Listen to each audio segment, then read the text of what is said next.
Alain Zecchini, bonjour. Vous avez publié aux éditions L'Harmattan, dans la collection Poésie, Figure du Masque d'Or. Alors, que se cache-t-il derrière ce titre? Quel est l'intérieur? Quelles sont ces figures?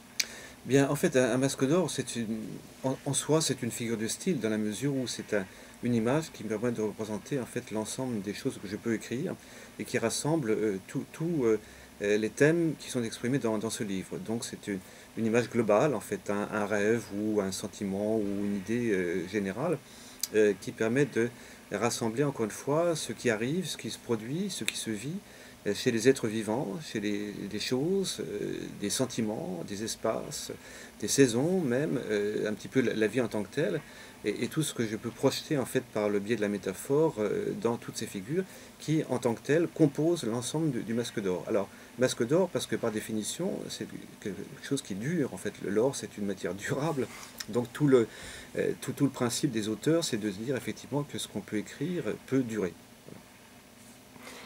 Alors, qu'est-ce qu'elles représentent justement, ces figures? Quelles sont-elles?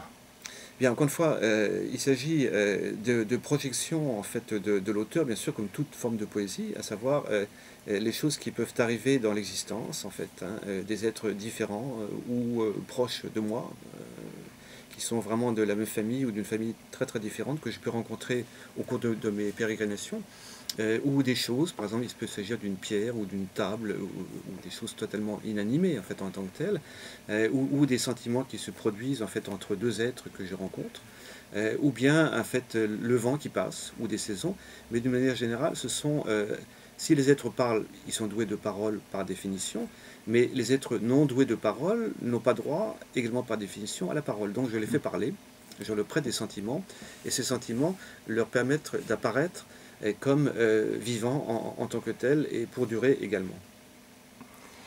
Alors, quels sont, alors, ne nous donnez peut-être pas une liste exhaustive, mais est-ce que vous pouvez nous donner 2 ou 3 thèmes justement qui s'incarnent dans ces figures, dans ces différentes figures? Par rapport à mon précédent recueil des airs de temps, peut-être une forme de tonalité et non pas plus grave, mais disons un peu plus concentrée, je dirais, dans les problèmes du temps, parce que le temps n'est pas facile de façon générale, et pour les sentiments qui se passent en fait chez les êtres, et pour les relations entre les êtres et les choses, et le monde qui nous entoure, les choses sont moins faciles. Bon. Donc il y a cette tonalité qui parfois est un petit peu grave, à savoir certaines problématiques qui se produisent entre les êtres et les choses sont exprimées, mais également entre les êtres eux-mêmes.